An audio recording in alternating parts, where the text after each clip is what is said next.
Hey, welcome to Guitar Knobs, the guitars, gear, noise, and nonsense podcast, hosted today by these knobs. Jay Donovan. Aaron Cook. Jeff Fisher. Todd Novak. And special guest knob today, Tim Seisser. calling from Chicago, Illinois. yes. Yeah. Land of Lincoln. Yes. Illinois. Oh, yeah, Illinois, yeah. We are super excited to have Tim on the line with us today. He is the maker and purveyor of a very fine instrument, and many of them from low-down bass. And we're going to get into what he's all about pretty soon. First and foremost, like we always do it, dude's stoked to be here. Dude. It's always good. We're at the end of our week this week. We've been really busy with all kinds of things and just whap my face with a dang old microphone. You deserve it. So Tim, let's check with you first. Usually we get into our business first, but that's not very polite. No. Why don't you tell us what's going on in your music world this week? Of course, I would be happy to. I am coming off of a 7-set evening yesterday. Whoa. I played a jazz trio gig at the W Hotel downtown Chicago from 4 to 8 p.m. and then immediately packed up and went to a gig at a kind of like speakeasy cocktail vibe called The Basement and played there from 9 to 1:30 in the morning. Wow. So, yeah, I was pretty wrecked by the end of that, needless to say. In my younger days, I would do that and not even bat an eye and probably hang out drinking Maker's Mark till 5 in the morning. But these days, I felt like I had been run over by a bus by the end of it. So I had a blast playing. It was a lot of really enjoyable music, but having an instrument on for that period of time and being forced to do something thoughtful and creative is absolutely exhausting. So Yeah.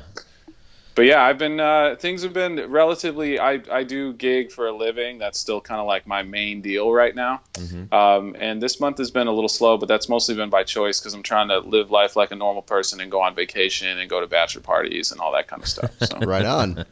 Yes. That's awesome, man. Your fingers must be dying right now. Yeah, I was. I'm feeling good today, but last night I was definitely, there was a couple moments when I couldn't believe what my fingers were actually doing. I kind of hit a weird sort of, like plateau where my chops were just so going at that point in time that I was playing some really cool stuff. I was even kind of surprising myself. Nice. But, you do something for 6 hours straight and that has a tendency to happen. So Yeah. It's like the Marty McFly hand starting to disappear sort of thing. Yeah. I can see that. This is true. Yeah, this is true. Yeah, but it's that I think it's that special time when you're doing something that I would say most of the time it's creative. Can be other things, I guess. Maybe like I guess it's the equated to maybe runner's high or something where you forget you forget your body mechanics altogether. It's a bit of an existential experience where your motor skills are moving and your mind is a bit detached, but in a good, like totally in sync kind of Zen way. Mm-hmm. Hopefully. Yeah. Yes, sir. Yeah, I've had the opposite where my hand attaches and I'm like, oh crap. I had the opposite at about like 1:15 in the morning last night. I was just like, I'm done. I am done playing bass. Let's go home. Yeah, this is it. So, and then of course the singer decides to leave us walking off stage and leave us with play some James Brown. So it's like, okay, ask the hardest thing of me at the end of the night. Right. Wow. Thank you. Now, was this, I know you're in a band, or at least you have a band posted on your website, Snow Country? Yeah, so the band is called District 97. Okay. And that's sort of, being a freelance musician, you have to kind of pick and choose your passion projects. And that's most certainly a passion project for me. It's also a really excellent band and also very professional and very well respected in like the prog rock community. Okay. So that makes a big difference. But yeah, I mean, that was Last night was more so just kind of like pick up, bunch of pro guys just getting together and kind of doing a job. That's cool. But that band is, it's definitely, that band is really fun to be a part of right now because I feel like I'm reconnecting with that early mentality of like, I'm going to be in a band and we're going to have a band and we're going to hit the road and we're going to travel and we're just going to play these songs and we're going to rehearse all the time. And so that's kind of more where that falls in the grand scheme of what I'm doing musically. So is Snow Country the venue? Where did I mess up on that? So the Snow Country is the tune. That was the. Okay. They just recorded a new album. I say they because I just joined the band in like January, right before we went on tour to Europe. Their original lineup, the bass player and piano player who had been in the band for many, many years, the drummer and them had been in a band since like middle school. They went way back. They grew up and got into some adult stuff and had kids and got married and all that. You mean so like they just Triple X or what does that mean exactly? I don't know these guys that well. So. But yeah, they bounced, and then they had this European tour booked, and through the scene in Chicago, the drummer knew that I could execute the music because it's extremely challenging musically to do, and especially learning that much material in 3 months or whatever. So he hit me up to do it, and I was geeked out because I love the music. I'm a big like prog nerd and fusion nerd at heart. So so nothing wrong with that. Yeah, that's cool. We like that over here too. Nice. So I got a question for you. And it may just be that folks today need a different label. All right, but I know that there is a bit of a resurgence in. Like specifically non-vocal sort of, I guess you could say, prog, but I think it's mostly referred to as math. Yeah. So do you, as a person who is probably playing a lot of all of that, whatever you want to call it, is there a distinction for you there? I would say there is. Genre labeling is so... it's something that has to be done because you want to organize things in your brain so you can make sense of them. And especially people who are not huge musical listeners or musicians or whatever, they need that even more.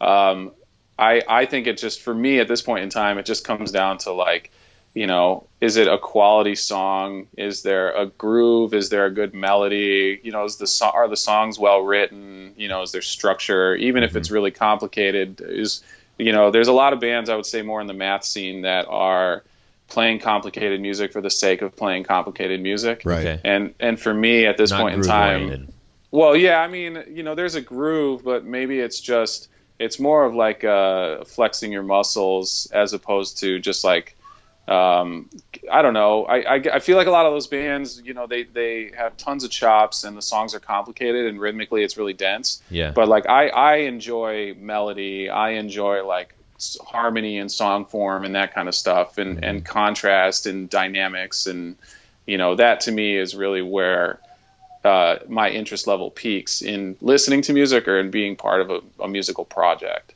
Right. So that's why I like District 97 a lot too, is because, and we actually got a lot of comments when we were on the road from people about this, and they say, it's always like, you guys play with so much balls and you groove hard, or I really like your guys' stuff because there's like melody and the songs are, you remember the hooks. A lot of these prog bands, it's like we toured with a band. I won't name any names, but we toured with a band, and by the end of the tour, hearing these guys literally every night for like 8 nights in a row. And I didn't remember any hooks. I didn't remember any, there was nothing that really stuck with me. Right. And I think that's important. And I think that's something that this band has. So. Yeah. So wait, do you have a theremin in the background or is that a cat? Cat.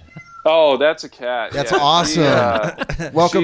She gets very attention hungry. So is she on auto tune or she just sings? Yeah. She's consistent. Her pitch is right. Yeah. I was going to say. Cool. Well, thanks for sharing, man. Yeah, of course. How about Aaron? What do you got? Lay it on us.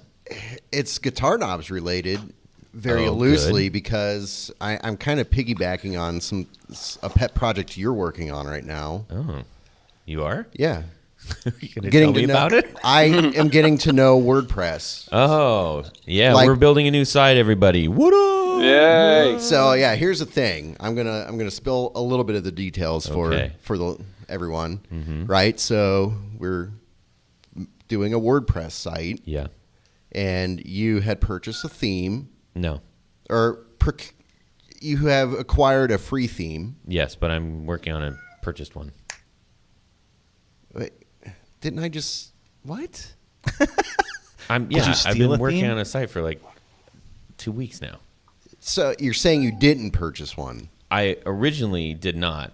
But then you did. But then I am about to pull the trigger on a new one. Oh, okay. Yeah. So anyway, because and this is an interesting thing. I'm sure this not only pertains to. I'm going to poke into what you're saying real quick.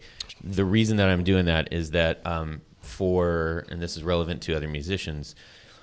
I was having difficulty finding a good player that didn't require me to upload an MP3, which is non-trackable. So I was looking for solutions for that. But go ahead. Yeah. So anyways, I mean, so you're coming in from a prefabbed theme. I'm like, I've been wanting to do this for years, but it's okay. Start at the ground level. Let's go completely custom with WordPress. So that's what I'm learning how to do, and I've been kind of staying up late. Well, it's like I want to doing an adult site. Yeah, be honest. It's XXX. Yes. Okay. Well, no, there's a couple things I've been wanting to do is actually get a site for my own personal music that I write and record, and then also just like my professional portfolio and things like that. Yeah. But I mean, it's like I've always wanted to dive into WordPress. He's a real estate agent. So. Yes. Gotta hustle. So yeah, that's what I've been doing. Okay, so it's cool. like even if you do purchase the theme, there's still a lot. I mean, there's limitations. Yeah. So it's like, hey, we want to do Tons this. of it. I know how. Yeah, no, that's awesome. So we'll be talking a little bit more, but yeah, I think we can expect to see a site up within a couple weeks, maybe 2 tops, maybe less. Maybe more. Maybe more. You never know. That's cool. Okay, good. Music yeah. site. But that's a tricky thing. And I think there's you get into trouble specifically because if you go looking to try to do one of those, there are theme houses that specify in quote unquote music, but man, the majority of them, they're terrible. They're really terrible. So that's a tricky thing. Ooh, I think we just found a new job. Building some WordPress band site things. Okay. Yeah. Jeff, what's I'm going all on, in. man? All right.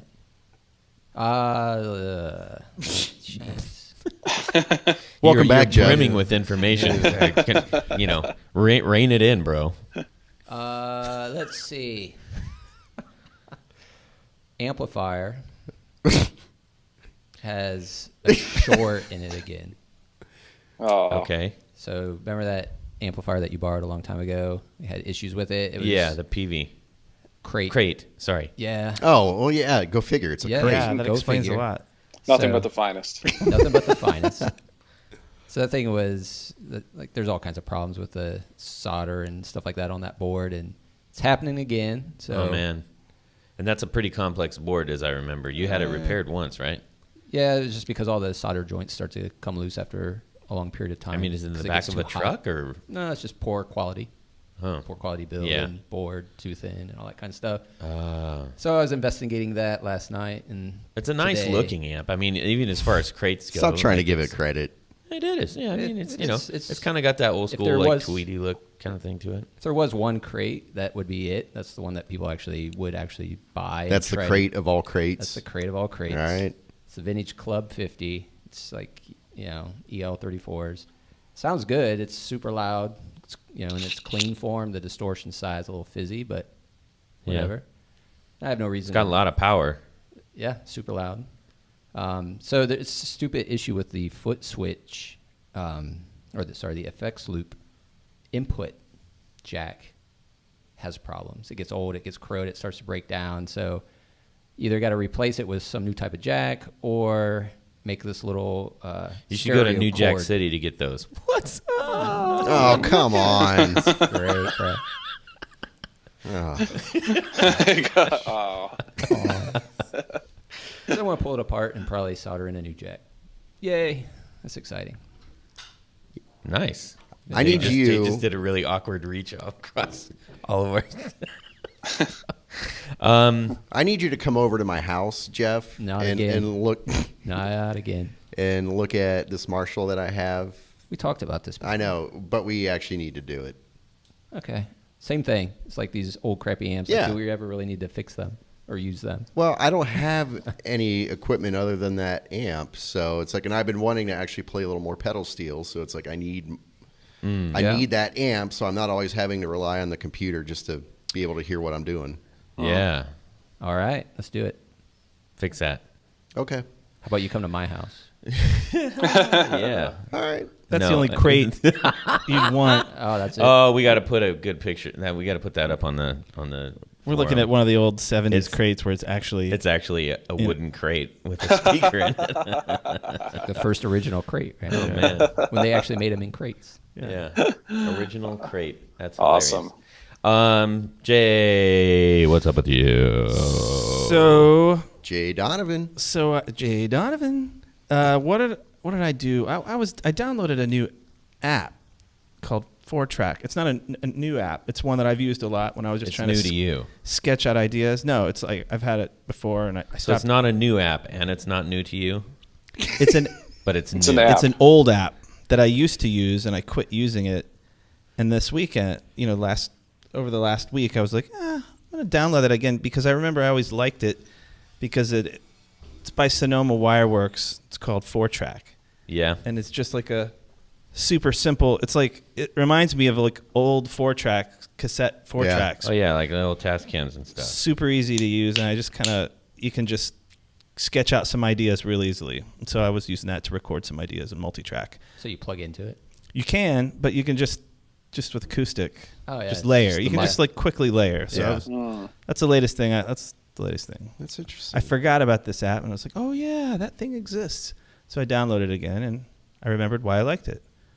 That was your little quest last week, or was it 2 weeks ago? You did the show, got the juices flowing. Yeah. Making some new music. You like the coming phone to- apps.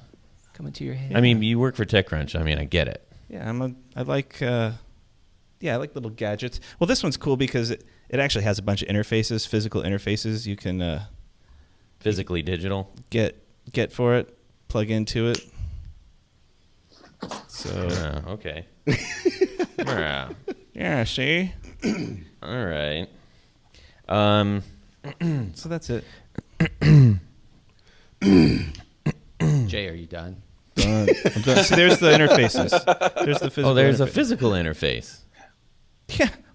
But you What said did you think downloaded I- an app. I'm What did you think I meant by physical interface? Well, when you I were said talking that? about an application, weren't you? It's On your phone. skeuomorphic graphical user interface Yeah, in the app. no, but you're no, let me- talking a physical. Let me clarify. By physical interface, I meant a physical interface. Right. So, So- we all failed to make that leap when you were talking about a digital phone app. Right. The digital phone app that uses a physical interface. You somehow that wasn't clear. Sorry about that, guys. I'll try to use Tim, you some you other picked kind of up on words all in that, the, right? in the future. I caught the gist of it. My question is, how much does the physical interface cost? How much does it cost? Let's look. That's a big one. Did you get that with one of your I think that was a rhetorical question, Tim. He wasn't really asking you. Yeah. Can I download the app and have the interface delivered to my house? I think you can. That's the You only can way you're get gonna it in our happen. store. Really, I mean, For $0. yeah. $149. $149. Wow. Ooh, That's the Just Studio Jack Mini. A real one. A You real could. You thing. probably could. Well, I know you can. There's so a I'm lot not of trying them to out there. I'm not trying to poke holes in people's logic here. It's Yeah, just- no, do it. He needs it. Yeah, The thing is you don't need these to use that app. You can just use it as a. Just Phone. use on the, your, right. phone and I app. plug in. I've got a mic, iRig mic. yeah. It works fine too. You can Nice. I need to get one of those. Yeah, they're pretty sweet. They are. Ringing endorsement. Pretty sweet, man. They're easy to use. I mean, it's like seriously, it's got I believe different patterns, a couple of different patterns for the mic. So Sweet. Don't look at me like that, Todd. I was just trying to think of. I just remember. I forgot the movie, The Save Pedro. You know. Napoleon Dynamite. Yeah. Yeah, it's pretty sweet. It's pretty sweet. Skills. Those chickens have large talons. Todd. Hey, yeah. Hey, what have you been doing? Hey, I have been Making a I've been website. testing like crazy. Oh, I've been doing the website. But anyways, I don't know what that was. Yeah, I've been lovely. having super amounts of fun because we've got a guest coming on in an upcoming episode. A local guy who makes pickups, and he's got a really awesome story behind those pickups. And so we said, hey, it's one thing to say, let us borrow your pedals and we'll give them back. It's another thing to say, let us test your pickups, which equals guitars. So he's like, yeah, man, here's like a whole bunch of guitars. So we're like, woohoo. Nice. Yeah. So we're having fun with that. And I think Were these physical guitars or digital guitars? No, actually, I already played one of them. They were great. I thought we weren't allowed to talk about it.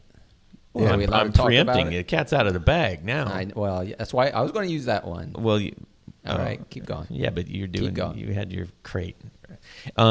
So I'm not going to get into specifics. I'm just going to say I've had fun testing a wide range of guitars and seeing So how have they I. act. We actually right after this episode we're all doing another swap of all the guitars and our own personal guitars, so that we're if we're testing something with P90s, we have another P90 to test with, etc. Cool. Yeah, it's super cool, super fun. So there's that. And the other thing. Damn. No, one thing. Remember? This is it's a thing. It's not just a me thing. Breaking the It's rules. everybody. I know. Again. Everybody After you can relate to chastise this. us for it. Exactly. Everybody can relate to this. So I was excited because Boring. you bastard. Aaron was like, "Hey, what are you going to talk about?" Uh-oh. Oh, I just lost me. That's that microphone Damn, cable. we got to fix that microphone cable. Maybe we can use the Reminder. rattlesnake cable to do that. I don't know if that will work. So Aaron asked me. He said, "Hey, what's going to be your top 4?" And I said, "I'm getting a pedal today." And he's like, "What kind of pedal?" I said, "I'm going to tell you tomorrow." So I found a pedal, and I was like, "Sweet, this is a killer deal." And I called the guy, and he's like, "Awesome, I can be here at this time or at this time." And I'm like, "What works better for you?" He said, "The later time." I said, "No problem." So is this a Craigslist or? This is a Craigslist. Okay. So I call him up and I said, "I'm all right. I'm ready." He's like, "Oh man, somebody came by earlier and picked it up." And I was like, "You Oh. dick." Whoa. Not cool, bro. Yeah, that's Craigslist karma. You don't do that.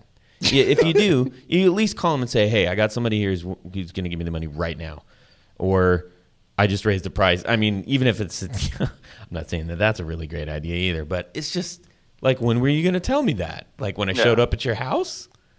That's Yeah. when he was gonna Not take cool. you into the basement and throw you in That's a. right. Yeah. Yeah, it's downstairs. Yeah. Can you see it? You see it? It's down in that Look well. behind that well door.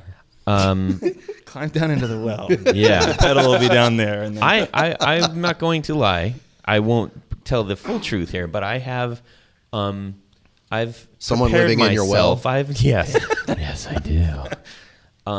places I've prepared myself on certain purchases in the past when it was a little bit sketchy. I'll just leave it there. Like fight your way out of a situation if necessary. I'm just gonna leave it there. Yeah, So certain mentality goes into those deals. yeah.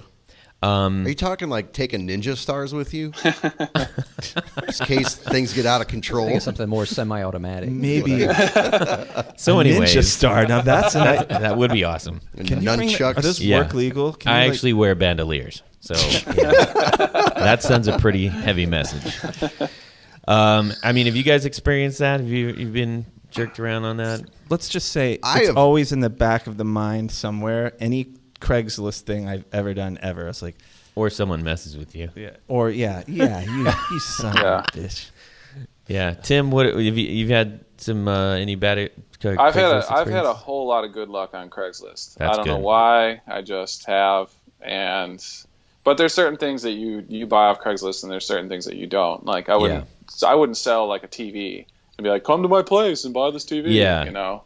You got to be able to meet at a gas station or something. Yeah, and I mean even if not, you know, there's if it's musical equipment, most of the time, if it's like pedals or small amps or that kind of stuff, you're just dealing with other people who are in the same boat as you are. So yeah, I worked it out too. I've got a can of beans that's an amp, so I just bring that. I know that sounds there's no context to that. I'm sorry. This can of beans. I'm sorry. What is going on? It's an amplifier. I think. Yeah, like I bring it. I keep it in my pantry. Yeah, no, it's pocket amp type it's, you know, thing? it's a small can Yeah. that's been converted into an actual amplifier. So Sweet. I've used that to test. That's how I bought that Godin Archtop with the P90 in it. I pulled that out, and he's like, "What? That's awesome!" And I was like, "Yep, works. Thanks a lot. See you later." sweet, No plug necessary. nice. Are you Yeah. done? Yeah, now I am. Good. With your 2 items? All right. Okay, so what everybody really paid the high price tickets for today was to hear from our special guest knob, Tim. And I don't want to butcher your last name, man. It's all good. Okay. It's Seisser, Seisser. which is it's a German name, and when District 97 was on tour in Germany, I was grilling all the German people, be like, "Hey, how do you pronounce my last name?" And every single one of them got it right. Nice. It was awesome. Yeah, they were spot on. The pronunciation was perfect. You would hope they would be. Yeah. You know, it's the motherland. Yeah. So, okay, just a real quick background, like, okay, so why are we talking to this dude? That's probably what everybody wants to know. And Jeff and I were at a local guitar show, and upon stumbling on the Lowdown bass display, we were like, whoa, what the crap? These are sweet. And you were really awesome to talk to, so I just put the 2 and 2 together. I said, you need to be on the show. So, you know, when Jeff and I were there, Jeff plays more bass than I do. I play a little bit, but he definitely plays more than I do. And he is a big fan of the exotic woods. Oh, yeah. Oh, yeah, he loves exotic wood, baby. Oh, yeah. Oh yeah. And so he wasn't even listening to me. I was talking to him, and he's like, but man, they were really exceptional instruments. I mean, Thank you. all over the place.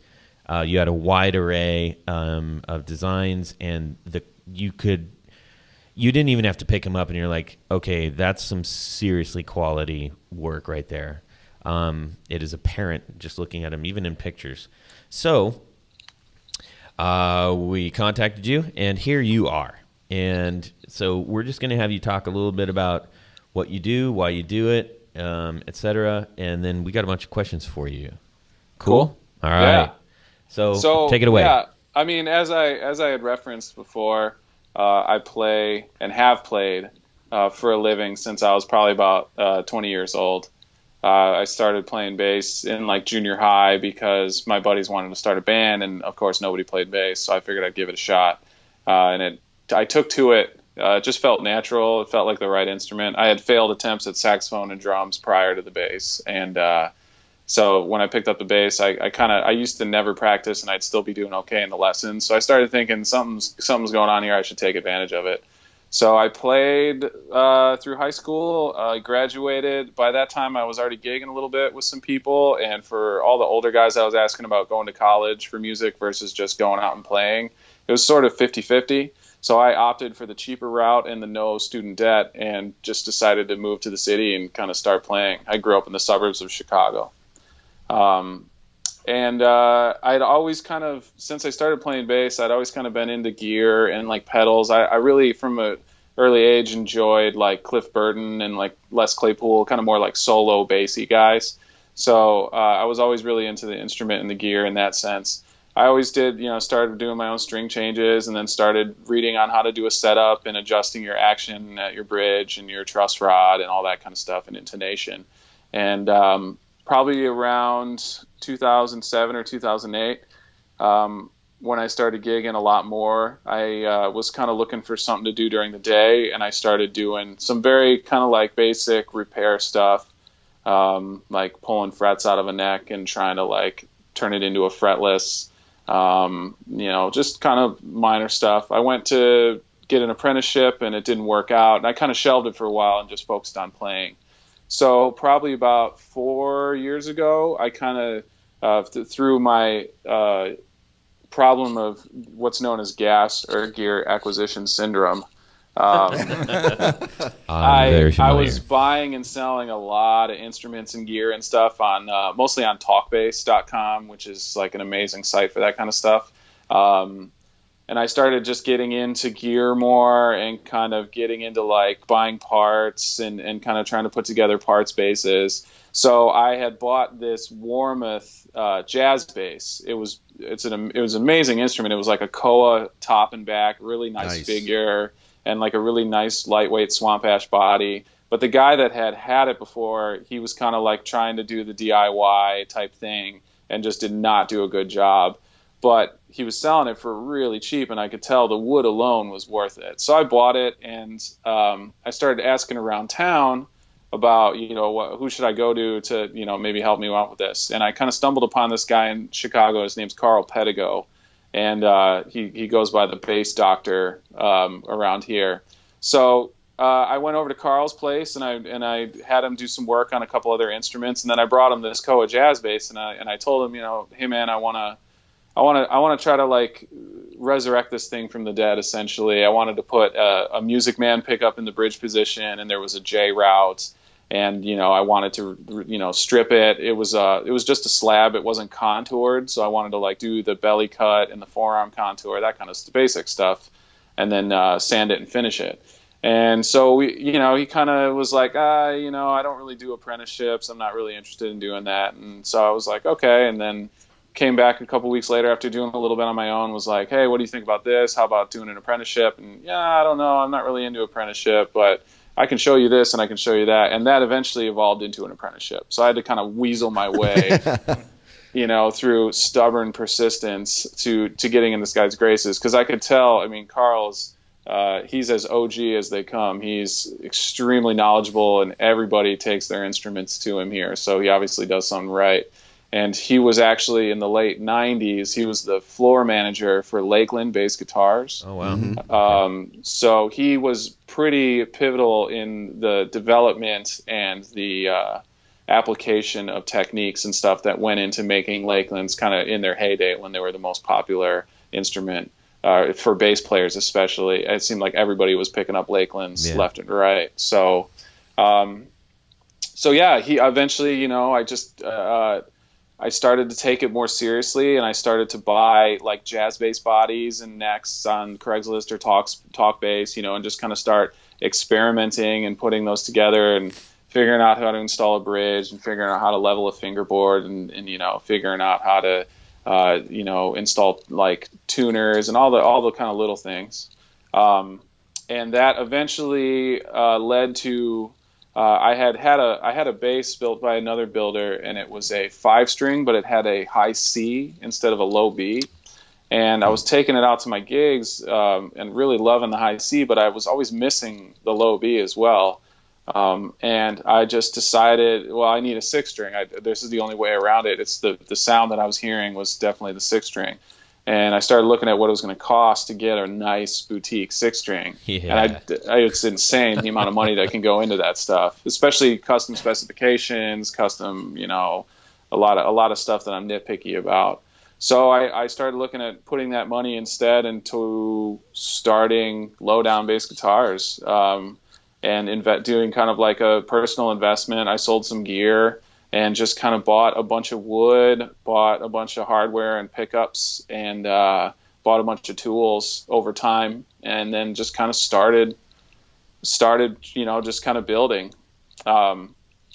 So in the in the early days, it was me working in our guest bedroom of our condo that we had just bought, my wife and I.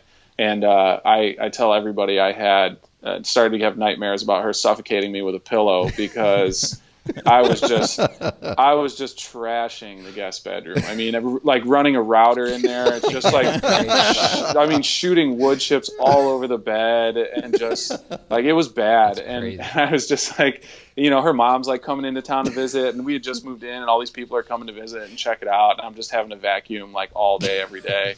So I realized if I was going to finish, this was when I had started some of the builds, some of the ones that I had at the show, but some other ones that I've since sold.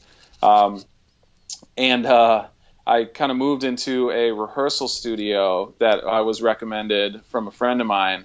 And I got a room in there, and it was on the second floor, and in the summer it would be like 80 degrees in there. And there was these horrible like punk bands and stuff rehearsing around me, like in all directions. And I'd be, you know, trying to like zen out and do fret work, and it'd just be like a cacophony of sound from 360 degrees of just awful music. So I then decided that I could no longer do that, and was able to weasel my way into a little workshop space in our building right now. So currently I'm just kind of like working here and continuing to try to crank out instruments at a high level. And just continue to try to like grow the brand and kind of get more people aware of what I'm doing and what I'm trying to do. Well, dang, man, you need to. That's a book right there. And I don't mean in length. I mean that's just you probably had to do that many, many, many times. Yeah, I would definitely. Do you have pictures of the guest room at its worst? You know, there is one. This dude had come over to buy this bass, and it's actually funny you mentioned that.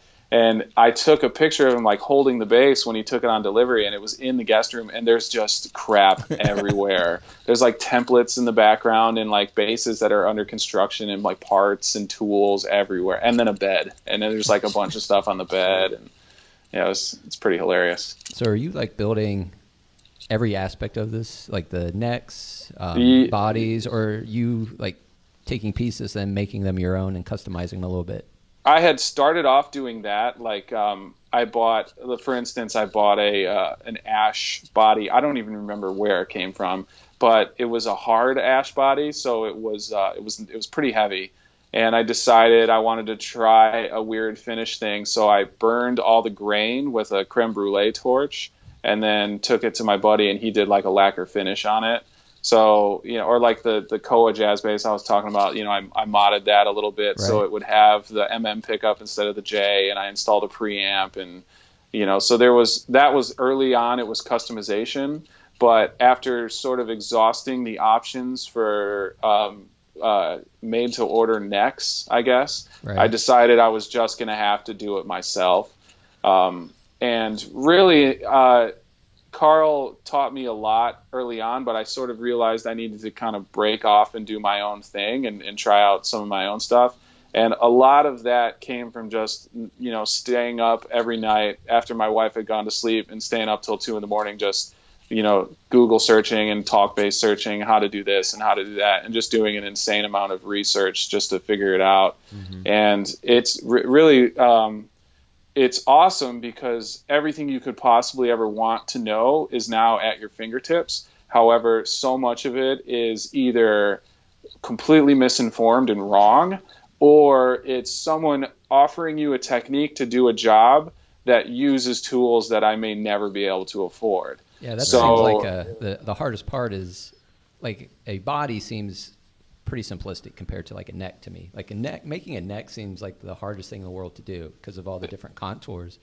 Yeah. Having the right tool is going to make that happen or not happen. So how does a neck, like building a neck itself, how do you start going down that path?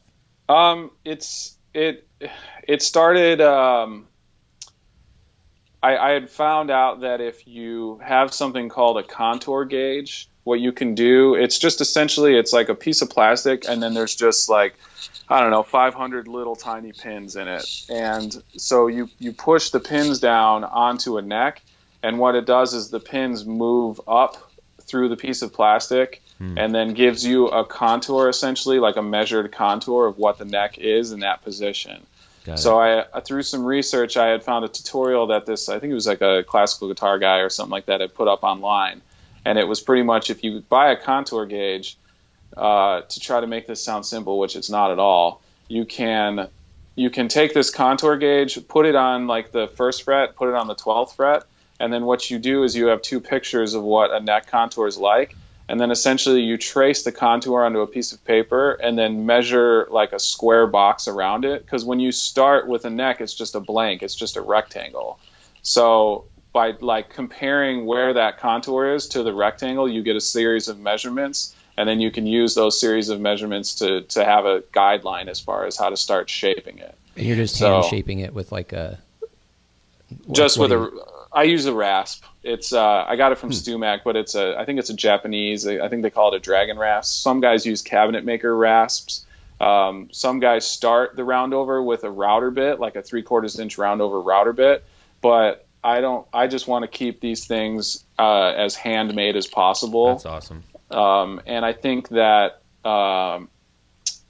there's a noticeable difference when it's all done by hand as compared to when it's done by like a CNC machine, or like getting most of it done. Plus, like a router will tear out the neck sometimes, and you end up with chips and gouges. Right. And so how long does it take to actually carve out that neck? To do an average neck, is it like to do the carving for me is usually like it's usually 3 sessions. It's sort of, the first session is just getting pretty much the basic carved shape in there. The second session would be sort of touching it up and then sanding it. And then the third session usually has been after the fact, after everything gets kind of strung up. I then do like a final analysis on it, and then based on how it is, I touch it up or I just leave it. So we're all kind of stymied. We're looking at your basses, as you're talking, and it's just like it's head scratching. Like, it's so much work. Yeah. Like, I mean, Seems like we can only imagine how much work actually has to go into it, especially when you start to consider, aside from like the shape of the body and the shape of a neck, I think one of the things that impressed me, and Jeff, I would bet you'd echo and jump in, obviously, but the small detail that you had in your instruments were really that's where you got me. I was like, whoa, this is really something different. This is not like, oh wow, you used some crazy wood and you stained it, or it's a goofy shape, or whatever. It's like the little tiny things. And I think one of the most noticeable was the guitar that I gravitated to was, I don't know if how you name these, but you have Larry. This one's Larry. It's called Larry. It answers to Steve. It's Steve. This one's Steve.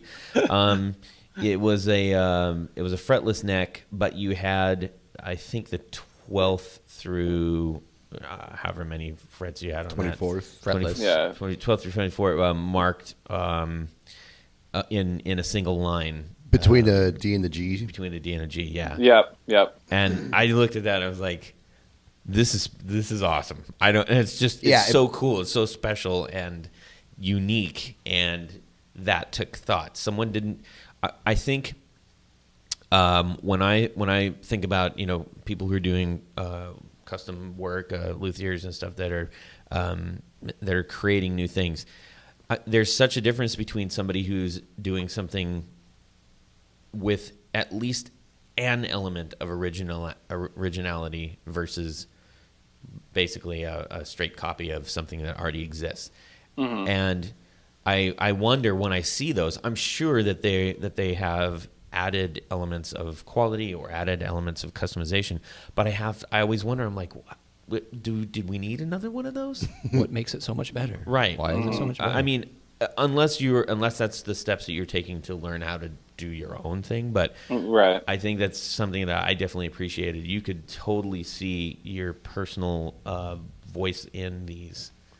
And this neck was like the thinnest neck I've ever seen on a bass ever. I don't even know if you know the dimensions off the top of your head, but yeah, I mean, that one, I just did a little get together in Chicago, and that bass got a lot of attention, especially the neck. And I would say that's the neck carve so far that I'm happiest with for whatever reason, whether it was the wood I used or just I was having a good day. That neck so far has been what I've been happiest with as far as like a 4-string neck goes.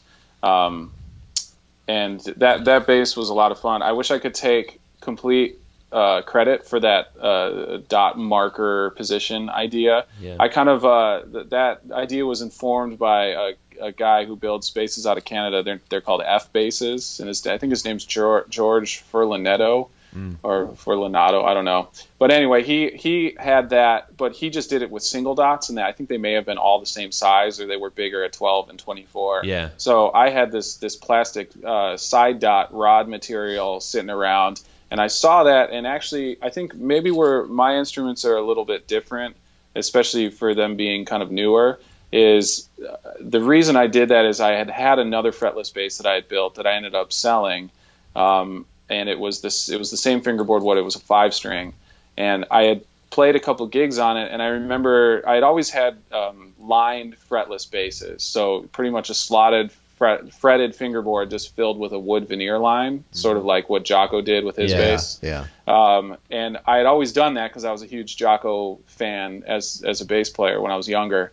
And I had this unlined bass that I had built just, for giggles, and decided instead of doing lined, I was going to keep it unlined, and I was going to put the dots on the side at the fret, as opposed to in between like 2 and 3 and in between 4 and 5 or whatever. Right.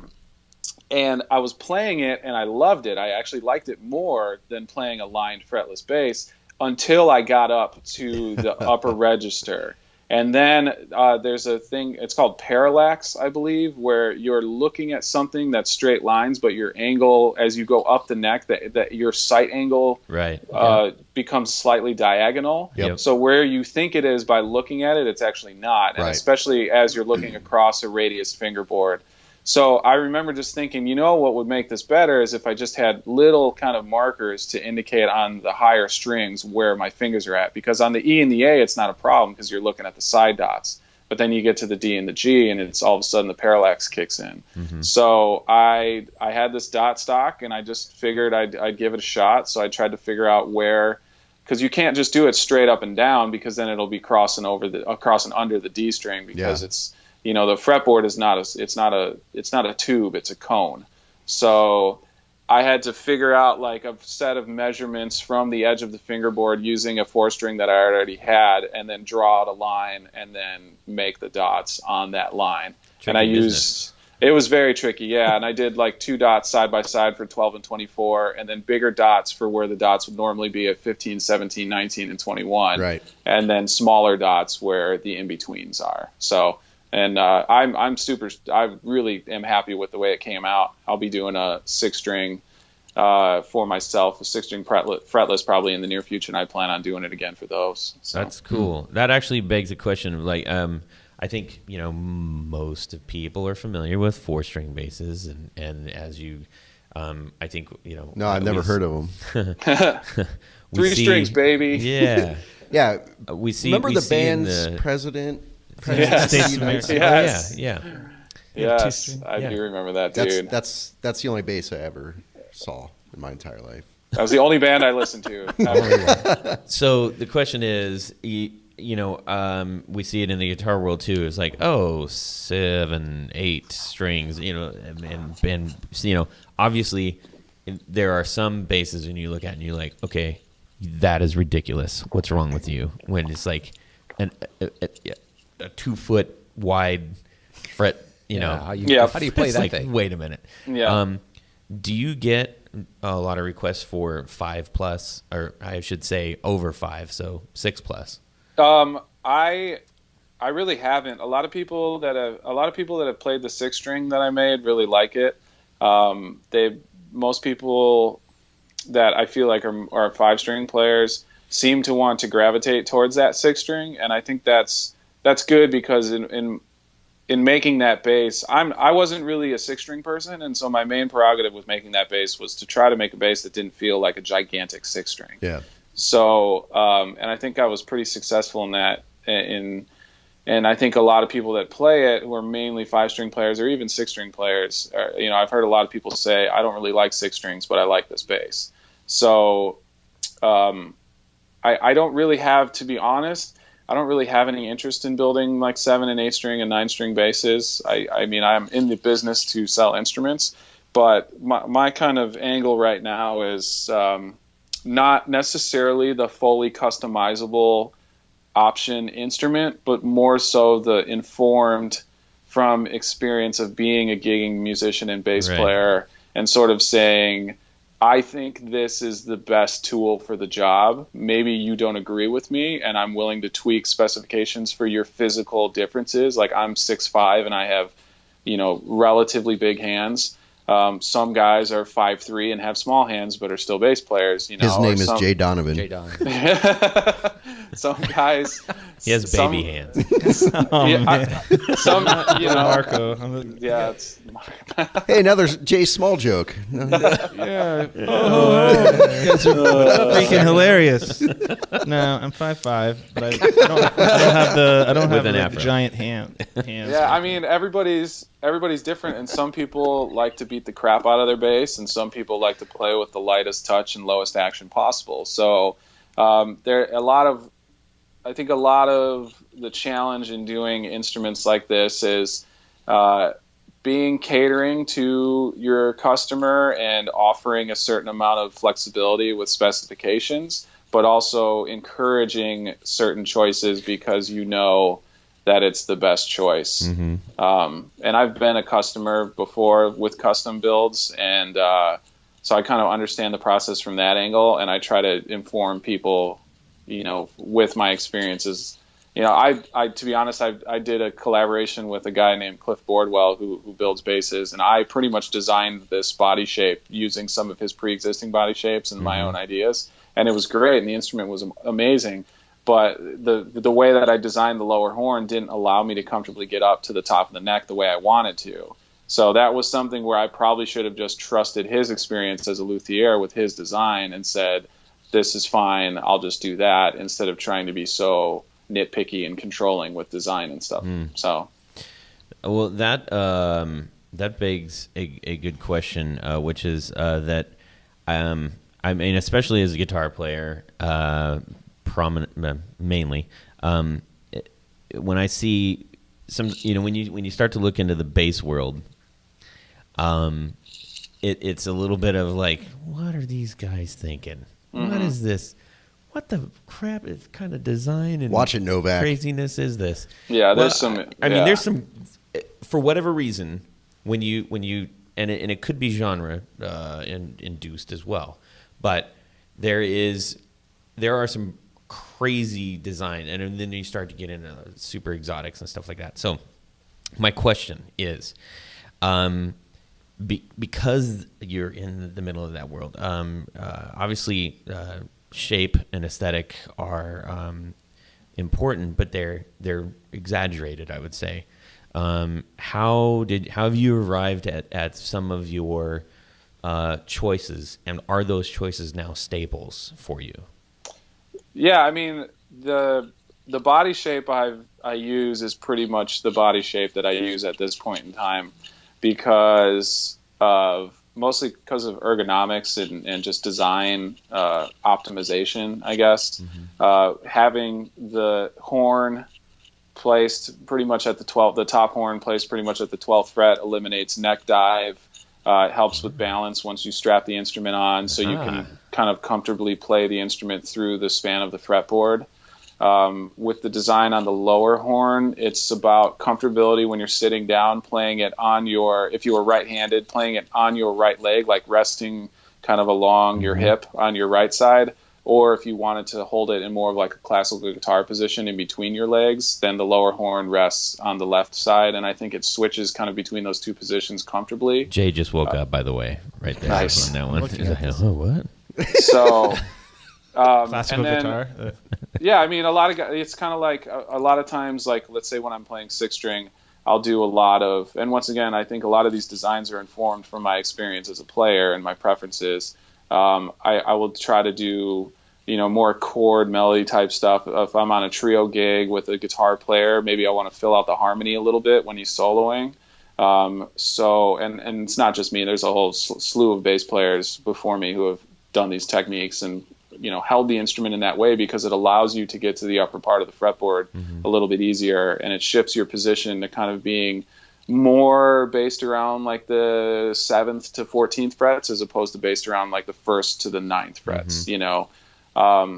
So yeah, I mean, that it's sort of, it all comes from that. The contouring is something that I take I put a lot of importance on. I like contouring, to me, from an artistic sense, as a luthier, is one of my favorite things to do, because that's when it really starts to kind of mimic, like a human body is not squared off. There's all these curves and contours. And I think to get an instrument to feel a certain way, you need to kind of like design an instrument with those curves and contours in the right place, so that when you pick it up, it just feels natural. It feels comfortable, For instance, like when I used to have an acoustic bass guitar, and I would hold my arm a certain way when I play it, to where the hard edge on the top of the acoustic would dig into my arm.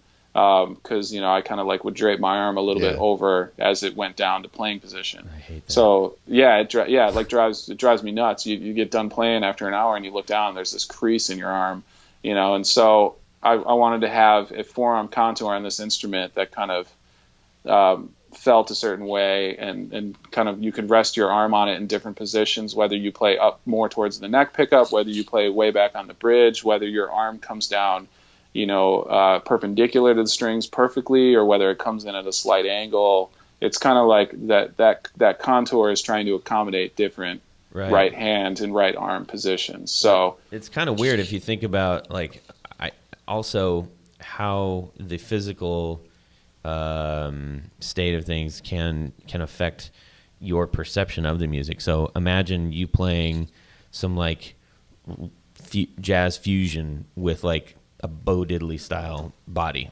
right? Right. No, right? Yeah, and by the same token, playing punk rock on something that like one of your basses would probably look a little ridiculous. Yes, it would. Your brain would be just like, what? What is this? This is not making sense. So that your styles lend themselves to a little bit more finesse, cerebral and finesse kind of music. I would say. That Absolutely. Yeah. Another something. And here's another something for you. I like somethings. Go on. I've got a lot of somethings. And I hear Jeff's already getting a little steamy right now. Oh yeah. He knows what's coming. Do I? Yeah. You work with a lot of exotic woods, and based off of only 4 guitars on your current website inventory, I clocked Claro walnut, swamp ash, Pau Ferro, maple, purple heart, mahogany, basswood, curly redwood, wang, zet, ebony, alder, flame maple, rosewood, and figured maple. Yep. All on one guitar. 15 different kinds of exotic wood, all on 4 guitars. But they don't look ridiculous. I'm not saying that for a comedic point. I'm saying that is really great design. Excellent. That's good to hear. Thank you, man. I appreciate it. Yeah. Jeff's got to smoke a cigarette now after all that. I am extremely highly susceptible to wood boner just as much as anyone else. So I think I have this sort of like hippie-ish nature, I guess. And without getting too like granola and crunchy, it's like I think nature is beautiful, and I think the designs that come out of some of these trees, are just like the natural variation in pattern, but also symmetry that comes out. It's just I think it's gorgeous, and so.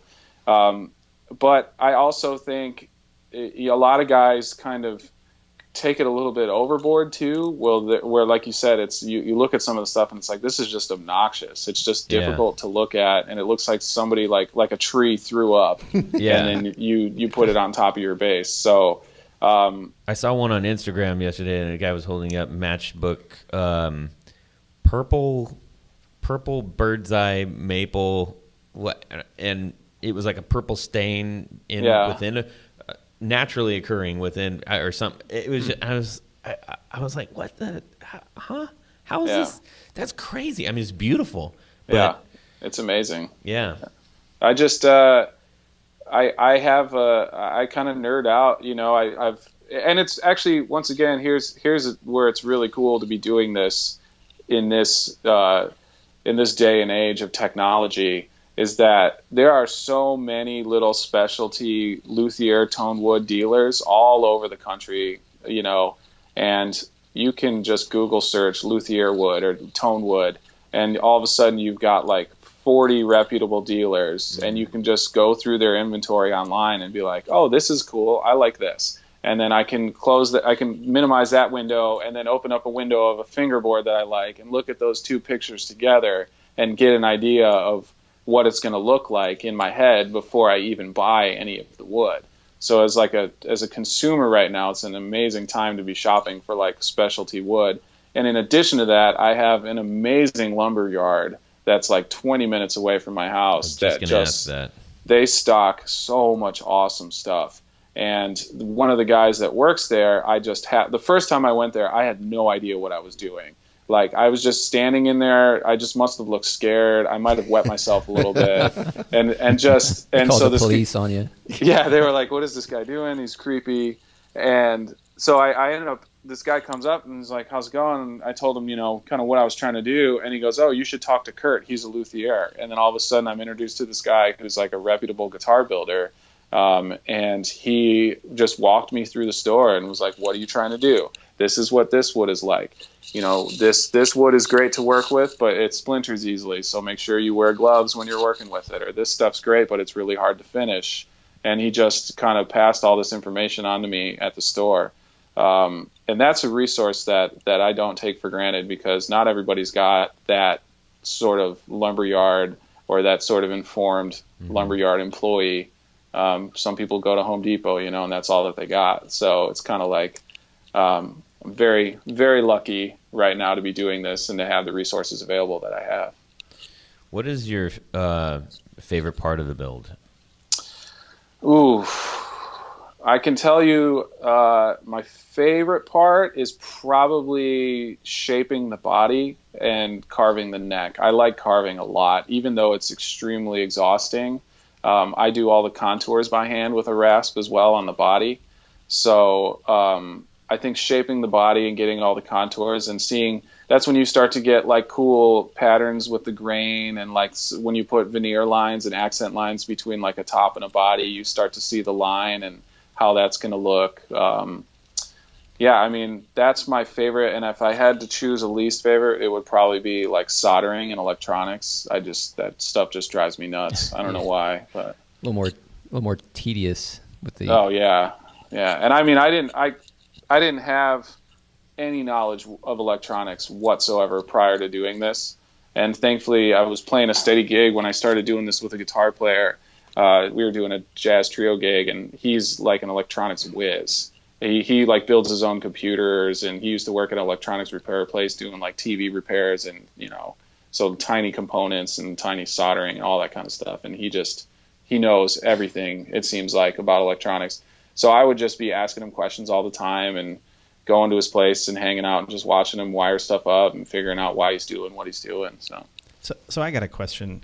I was looking at some of the pictures that Jeff had up on screen, and it looked like some of the strings, you had different kinds of strings you were putting on a couple of the basses, and I wanted to know, how does that, do you ever start with strings? Do you ever start with like, I want flats on this one, or tape, or how does that factor in? I mostly use rounds, especially on fretted instruments. I mostly use rounds, but there's I put together like a little parts P bass. I believe I had it at the show. It was just kind of like a traditional P bass build. And I've done some like jazz bass and P bass builds in the past. I don't really focus on that right now, but still can and will. But for me, like the P bass, you got to have flats on it. It's it's just the sound. Like the P bass sound to me is like slightly muddy with the tone rolled down a little bit and flats. And you dig in a little bit and you kind of get that like James Jamerson, you know, type punch. The tape wounds I used specifically on that fretless because it had a piezo in the bridge. So the bridge saddles were piezos, and then it had a magnetic pickup in there. We got a piezo instead of piezo. Or a pezzo. Piezo. Piezo. What is that? Hey. So yeah. That's officially what we're going to do every time that word comes up. Yeah, I was trying to go for more like an upright bass sound with that, with the piezo. And to me, the tape wounds kind of really helped approximate that sound a little bit more. Plus, I had tape wounds on the 4-string that I had at the show, the fretless one with the dots, and that was mostly because the Wenge fingerboard, or Wenge, however you pronounce it, is really, it's kind of soft for a fingerboard wood, and so the tape wounds don't eat into the fingerboard as much as if I had rounds on there or even flats. The real question is, have you ever put piano strings on a bass? No, but that's sort of like one of the highest compliments I think you can get as a builder, as a bass builder, is piano-like clarity. So, I think they do that in Brooklyn. Yeah, put piano strings on bass, and that's because Paul McCartney. Yeah, I wouldn't be surprised. It's a hipster move, I guess. Oh yes. Cool. You guys, I'm looking around. I'm just checking. Want to make sure that we're being conscious of your time as well. Yeah. I did have one other quick question. It's electronic based. Yes. When somebody comes in and says, "Hey, I want a new guitar, and I want you to build it based on these specifications that I have." So when somebody comes in and says, "Do they? I want a new bass," and how much does what they're playing out of go into your that conversation of like, I know you're saying you want this, but you're playing out of this, and that's going to conflict with what you're asking. Like how much is that? Mean like amplifier? An amplifier, or whatever you use to amplify. Well, another word for amplify. What I mean is like I guess when I'm thinking amplifier, I'm thinking that is an amplifier sitting there, as opposed to you're going through a rack or you're going through your computer or a line in or whatever. Right. I would say where that would come the most into play is specifically addressing, do you want an active or a passive instrument? Mm-hmm. One thing that I know from experience is passive basses sometimes play nicer with electronics, especially with like certain types of fuzz pedals or like certain types of analog pedal circuitry, where the preamp, there's an extra buffer added, and that could sometimes not cooperate as much with your pedal board rig. Or let's say you run a super complicated rack system setup. Sometimes people that run a lot on that end maybe just want something feeding into that's just basic and passive.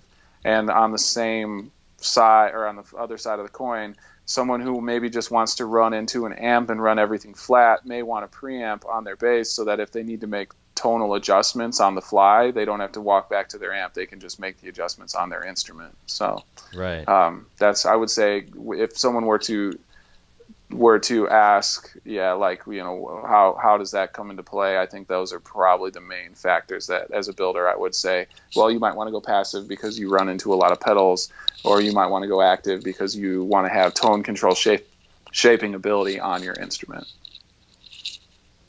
Solid, man. Oh yeah. So what kind of do you use pedals in your playing, or I do straight into amp? Tell us a little bit about your rig in general, like what kind of amp you're using as well. So my go-to rig right now is a Mark Bass F1 head and a Mark Bass Traveler 112. I have two of the Traveler 112 speakers, so if I'm playing an outdoor gig with maybe not a lot of PA support, I'll bring out the extra speaker. But my gear purchasing is mostly informed by portability.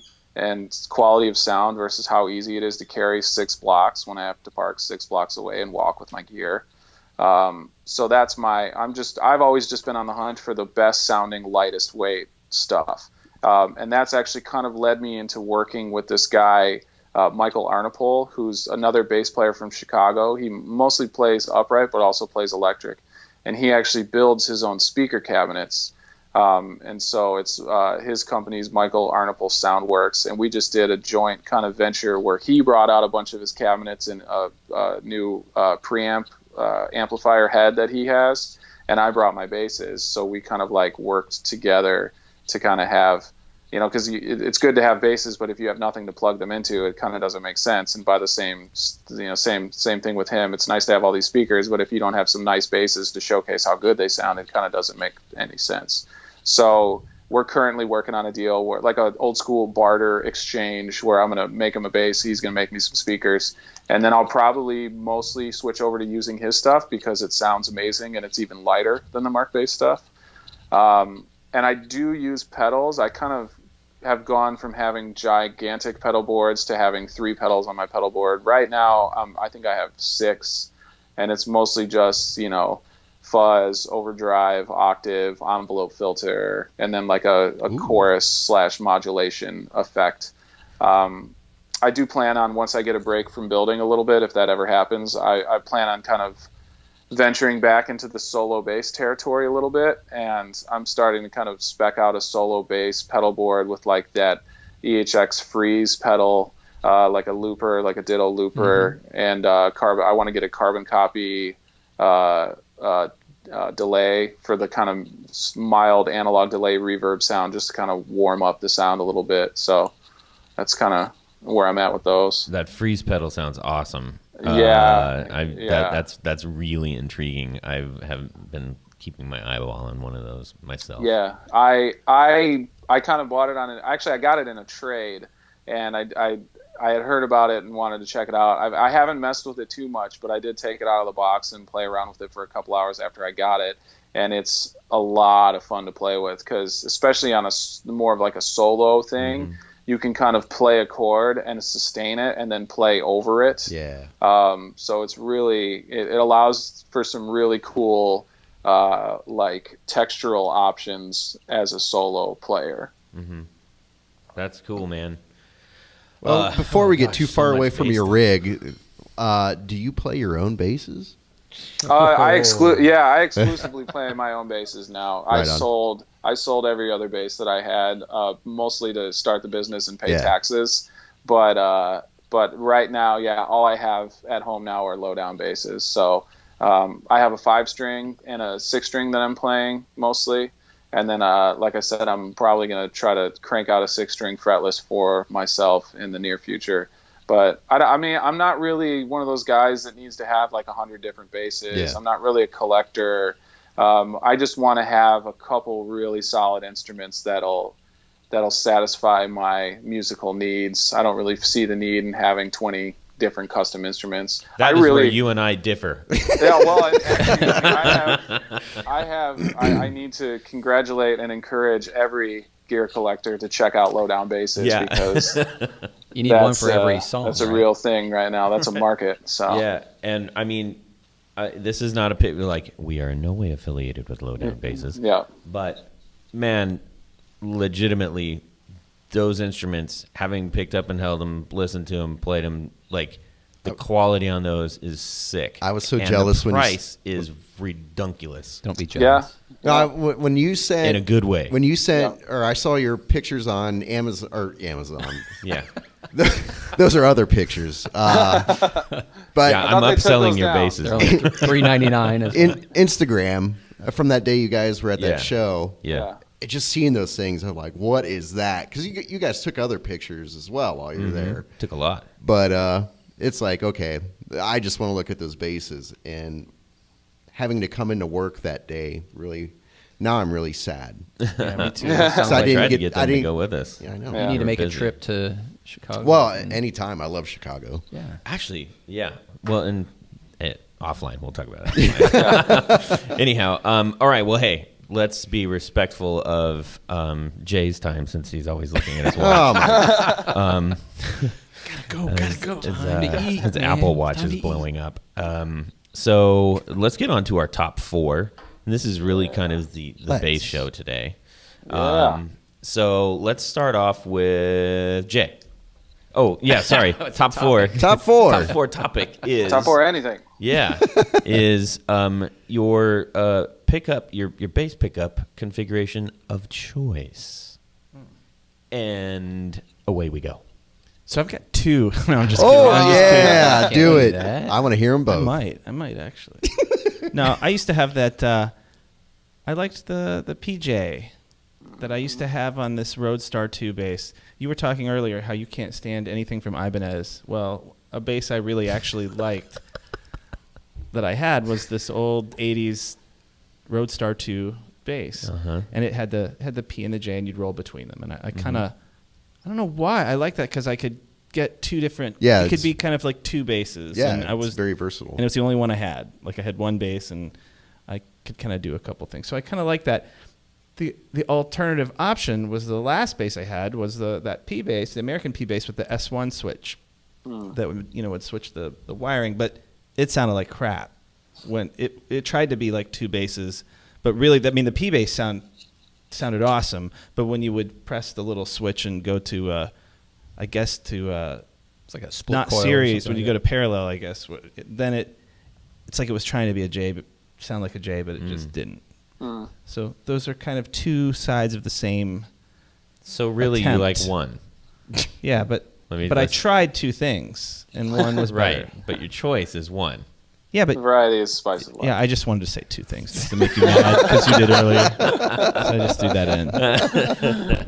Mission accomplished. All right, Aaron, what do you have? There was this time back in like '97, the old string shop here in Columbus. I would go there a lot because I was going to Ohio State, and it's like right across from campus. And I fell in love with this Ernie Ball Music Man Stingray 5 HH. So basically, that's the 2 Ernie Ball humbuckers. And so the nice thing is, obviously, you could kind of switch back and forth and get. It was a 5-way switch, so I mean, you could get a lot of different tones It's like out 20 of it. pounds of magnet in that thing. I know Yeah. that bass weighs a metric ton. Yeah. But I still love that bass, and I will get one. Angry looking.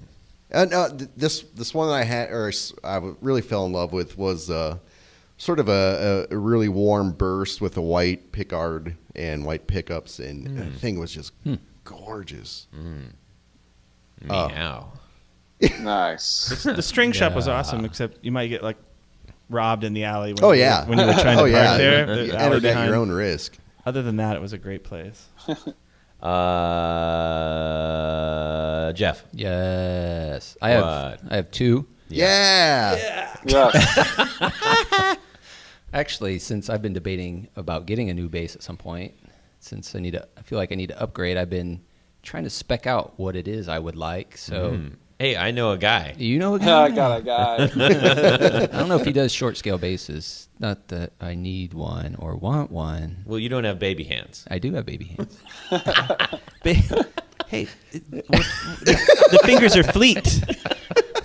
Baby hands make you. What? Nimble. I don't have baby hands. He's popular with the ladies. Everybody's different. So far, I've been drawn to the jazz style with 2 active pickups. Okay. There's nothing wrong with that. Thank you. Thanks You're for off the commenting. hook. Yeah, agreed. He likes it. I'm just. I Glad that's second. so early. I second what he says. Only because it seems like, from what I've witnessed thus far, is that you can get such a range of tones through that combination. What's your thoughts on that, Who? Tim? On the JJ setup, As far as most versatile pickup setup. I would have to say, if I'm going to go with a 4, which I can easily do 4, my favorite is a dual coil in the bridge and a hum canceling single coil in the neck. So that's kind of like a riff on the jazz bass, but more of like a modern jazz bass sound, I guess. And then after that, it would just be like the straight jazz bass. I do like hum canceling because I like to be able to favor one side or the other and not have the hum. Yeah. I do like just the old P, just the standalone P on its own. I think there is something special about that. And I guess if I had to choose a fourth, it would probably be the Music Man pickup, sort of notched towards the bridge a little bit, and then a regular jazz. That's sort of like another riff kind of on the jazz bass design. So, yeah, I guess I'm kind of a jazz bass guy at heart. Yeah. So you just picked 4. I did. Yeah. Then he went back to 1. Then he went back to 1. So your favorite. Yeah. So yeah, I guess it's just pretty much jazz bass. Okay. Variations on a theme, really. There you go. So I have 1.5. Oh, come on. Well, the half is because I don't know if I like it, but I'm intrigued by it. So first, I really like a P bass. Just give me the P bass, like straight up. I'm more of a rock guy, so like I like that. Yep. And I'm intrigued by all the other ones, but there's just something, like you said, there's a something there. Oh yes. Je ne sais quoi. Yeah, exactly. It's He got it's it the right, mojo. right? Exactly. Now, yesterday I was on Craigslist and I spotted a pretty sweet Dan Electro. No. There was a Steinberger. You guys are killing me today. One more There time. was a Fender Squire. I'm trying to say this fast so you can't interrupt me. There's a Fender Squire vintage modified on Craigslist, and it was a silver body. It was an offset, like the Jaguar style. And I think silver guitars are just freaking cool, right? But what I was intrigued by was that it had that like that Ernie Ball style pickup, the big soap bar with the giant poles and everything in the bridge. And then the whole pick guard from there on up, there was nothing. But it had 4 knobs. And I'm like, wait, what is going on here? Now, my thought was, that would be sweet to drop a P pickup right in the middle. A P pickup.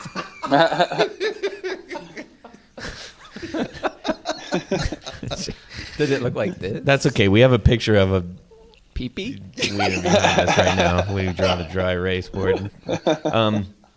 But anyway, so I don't know that I've heard that configuration, but I was very intrigued. And for the price, I was like, I could pick this up for $150, throw $100 at least into pickups, and and I would have a totally original thing here. Oh yeah. Does that sound like it is a good thing or a bad thing to you? Well, there's a lot of it's actually a pretty, I know, it's more of a bass nerd topic, but there's a pretty heated debate about the P pickup with the MM, like the Music Man type pickup, because everyone loves the Music Man and what they call the sweet spot, which is not quite where like a jazz bass bridge pickup is, and it's not quite where a P pickup is. It's sort of in between. Yeah. But in order to get the P pickup and the Music Man pickup in the sweet spot, I think it's the bottom part of the G and D string on the P pickup overlap with where the top part of the MM pickup is. So generally when you see people do 2 pickups in like that, in whether it's a P in a Music Man or a J in a Music Man, the Music Man pickup is like bumped back towards the bridge a little bit. Yeah, this was way back. Yeah, so some people like that sound because it's really punchy and kind of like staccato-y and growly. Yeah. But it kind of is not necessarily the true Music Man like sound because it has to be more towards the neck for it to be there. But yeah, I've seen people do it sort of like what you're saying, where the big pickup's kind of in the bridge position, and then the P pickup more and where a traditional P pickup would be.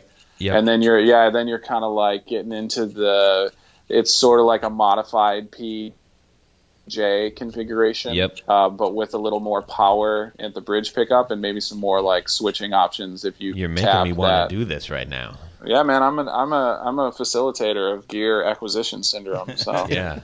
Sounds like we need someone that could build a new type of pickup. Brandon, yeah. That could combine something together to work in both situations. Interesting. Might be something there. Might be. It's kind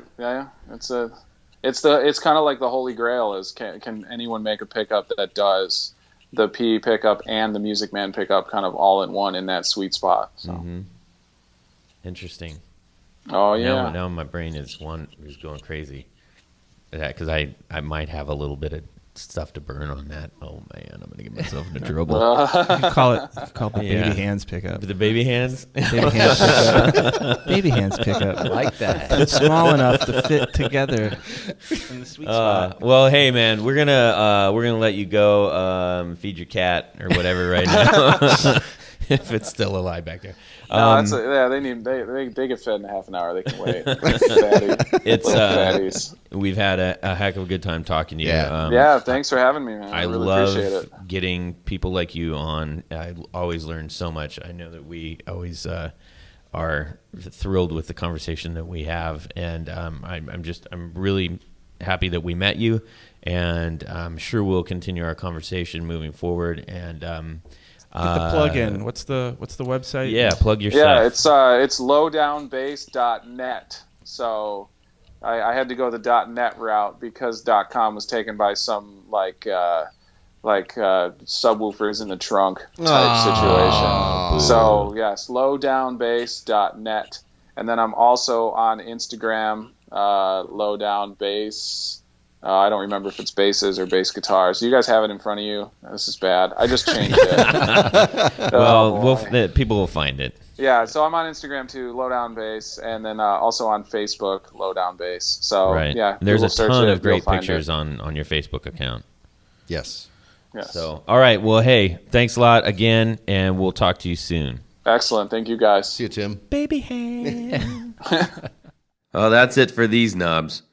Please join us on Facebook.com/groups/guitar knobs and tell us what you think and share your stories and guitar stuff along with ours. You can also find us at twitter.com/guitar_knobs and also at our website at guitarknobs.podbean.com.